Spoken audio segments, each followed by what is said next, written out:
那我觉得今天我们也是入驻到了扎尕那了，然后我们明天会走洛克之路继续西行，然后合作走，然后明天就回到兰州了。一趟甘南环线大概1000多公里，不到2000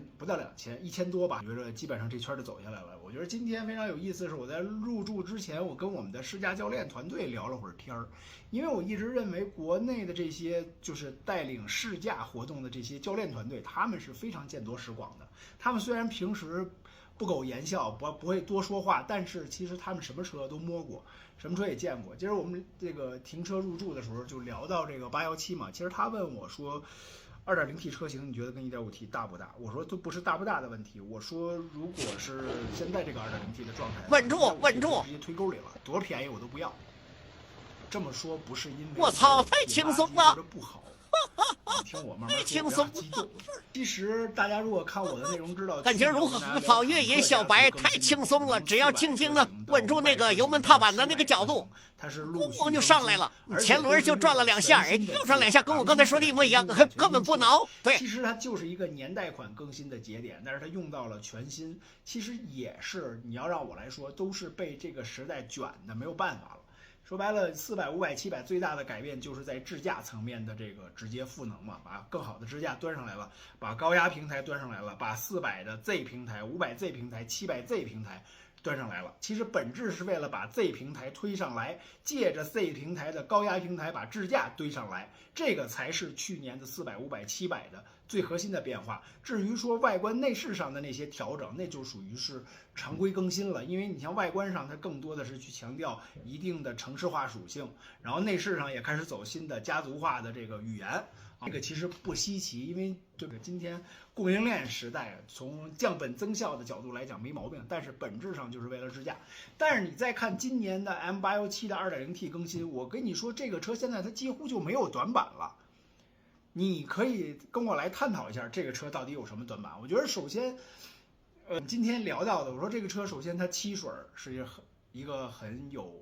竞争力的地方，这个车颜值其实并不差，而且它确实是一个原创设计。其实我觉得在今天的硬派市场，维持原创设计还能看下去的，我觉得并不多。其实我觉得817这次它给到的新的颜色、新的内饰的颜色、新的漆面的颜色，结合它现有的这个卡风的话，我觉得审美上是没问题的，漆水的水准很高。内心给到的成色，我觉得也是非常亮眼啊，高级感、漆水的这种光泽质感，绝对是足够的。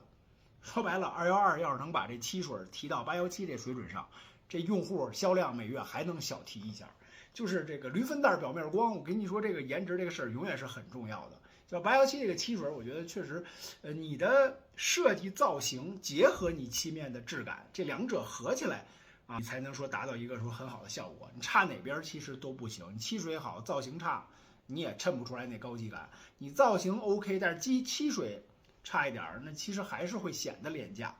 我觉得其实 2.0T 这个版本，就是说它全新的817吧，变化太大了，它约等于是给了一个完全的不同的版本，或者说重新造了一遍817。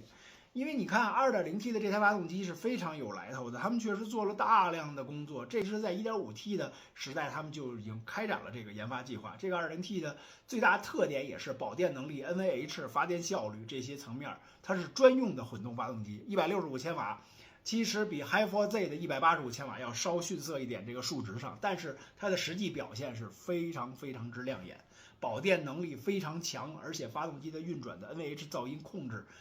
很惊艳。这个我在给大家去聊817的极端馈电这个验证的时候，我已经谈过了，就不在这儿说了，到时候大家等着看。我觉得这台发动机，它明显带动今天的这台817，它是富裕的。它是有冗余的，其实有点像大马拉小车，而且你可以看到它的前后电机也升级了。原来的817 1.5T 是前后各200多千瓦的电机，但是现在是前面200多，后边300多，加上宁德给到的新电池啊，现在纯电续航300加。那你说这个跟原来 1.5T 这，我说它是完全另一个版本，是吧？你那么原来 1.5T 叫标准版，这个叫 Pro Max， 这个叫 Ultra， 我觉得一点毛病没有。对你这个车，而且它这个现在螺黄跟空气弹簧，对吧？全支持后轮转向，这个功能你用完了根本回不去。低速咔，只要车速一降下来，甭管你是辗转腾挪还是越野掉头还是怎么样的，不用你管，你就看着那轮转，你看你的这个转弯半径，直接比肩吉姆尼一个中大型车，这个东西我用完了，我觉得真的是回不去了。然后今天我们往扎尕那这一路上跑啊，很有意思，是我们中间其实因为经历了很长时间的那山路的穿越嘛。这台车它的动态表现其实跟 1.5T 那个版本，我觉得是维持了依旧的水准。虽然说是一个庞大的中大型的插混的解耦硬派，而且还带大梁，但是这个车的操控的灵敏性，我觉得即便放在今天所有的豪华硬派里，它都是拔尖水准的。这个也是猛士的底盘工程师他最擅长的地方，对吧？刚刚结束的环塔他们的镀工参赛，那就是他们的底盘灵魂的人物。人家一聊就是这是我最拿手的，所以这个是猛士家族一个就是他自己的技能线就在这里，然后还有就是在解耦四驱的调教能力，对吧？铺装的这个无所胜有所的这种对于滑移率的控制，你在我心中，我觉得今天的对于电驱时代硬派车型这解耦四驱的控制能力这件事上，我觉得比亚迪跟猛士是走在了绝对的最前头。对，因为他们本身没有一些造油车的历史包袱，也没有一些技术路线上的这种负担，他们就是很激进的、往前行的去做解耦，对吧？我觉得这个没啥可争议的。你像方程豹、豹5、豹8、仰望，对吧？是这家从既往的这种越野的测试，从这些标定上，从控制能力上来看，他们就是现在的顶尖水准。所以我觉得解耦能力加上底盘的轻盈操控、空气弹簧的支撑、韧性、Q 度，这个我觉得是猛士家的一个说底层基因 DNA 也好，反正这是我自己个人认为的。我觉得在这些基础之上，他这次其实把满血的全家桶的华为带上来了，对吧？说过了，它是华为生态的唯一一个亲儿子车型，它跟问界的地位和形式是一样的，只有它。然后这个300公里，你城市里去用，你说我买了硬派不越野的人群，那是完全没问题的。像我这种一天通勤30多公里的，我不得10天充一回电，对吧？但是当我们这趟旅途又帮大家去试验了一下这1000多公里只加油不充电它的表现，反正开到现在我们已经是第3天的行程了，它的保电能力以及它的这个里程数的这个达成率，我觉得是非常优秀的。因为我觉得这可能也是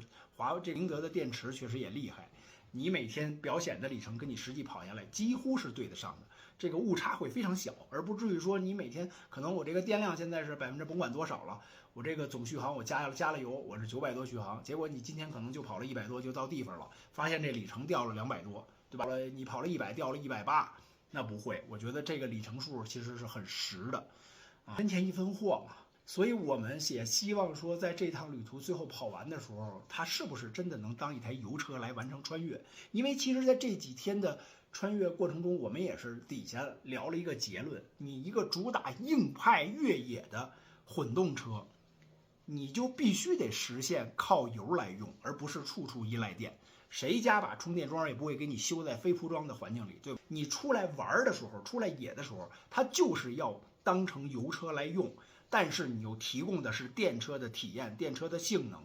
和电车的便利，对吧？但是我就是只靠加油来完成越野这件事儿，我就这个事儿，你如果做不到，你就别聊你是硬派越野，你说你是泛户外，说咱们是解耦四驱方盒子都没问题。但是如果你说我主打的就是越野，那你作为甭管是插混还是增程，你当油车来完成这种穿越旅途，这种完全没有补电条件，甚至补油条件都很苛刻的，你就得能很惬意的完成，否则的话，这个是根本不成立。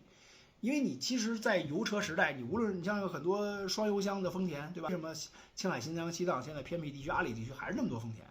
你双油箱一加油1000公里续航，你爱往哪儿穿往哪儿穿，爱往哪儿钻往哪儿钻，我心里永远是踏实的。这种安定感和安心感是今天的插混和增程它逐渐在增强，但是还没有办法彻底解决的问题。尤其是20万以下、20万级别的解耦方盒子，它的保电、馈电的发电能力其实就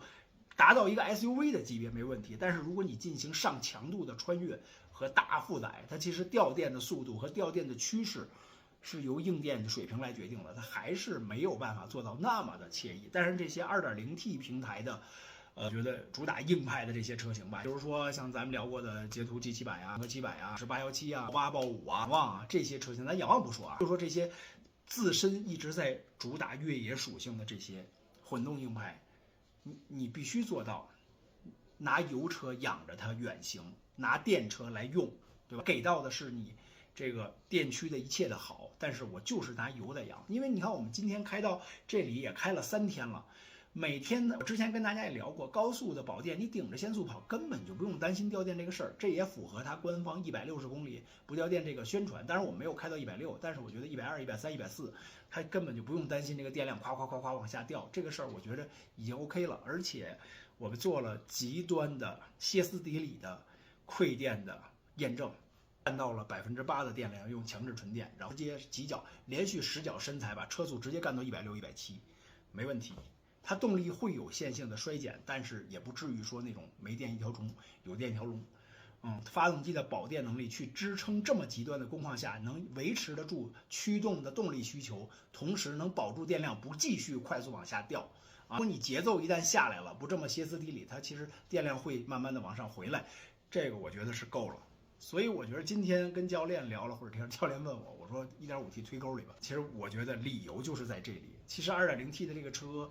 你看到我跟大家去聊这个车的静态的那些内容，你说它短板还有哪里呢？可能就是真的是品牌力啊，是个人的主观喜好喜恶啊，一些主观层面的感性层面的这没办法。但是我觉得就产品聊产品的，今天的全新的 2.0T 的 M817没有短板了，它鱼和熊掌都在去兼得，而且两边都做的是尖端的水准。你看唯一的华为亲儿子，对吧？全家桶，卓绝的节偶四驱控制能力和这个轻盈的、颇有质感的空气弹簧底盘，对吧？这罗黄、空黄都有，而且这俩车全能下地库，这俩车全有后轮转向。然后再看宁德的大电池，还做了专门的越野化的适配和管理。然后这台 2.0T 发动机又是强的一逼，对吧？电动力做的这么强悍，而且功率上715千瓦，958马力，比海火 Z 还大出去200多匹。就这些数据咱们不说，但是就是说这些东西看起来，你说它客观的产品力短板在哪里，可能真的不容易了。所以我觉得这也是我今天到现在为止跟大家分享的阶段性的感受。后边的东西咱们还是边走边聊。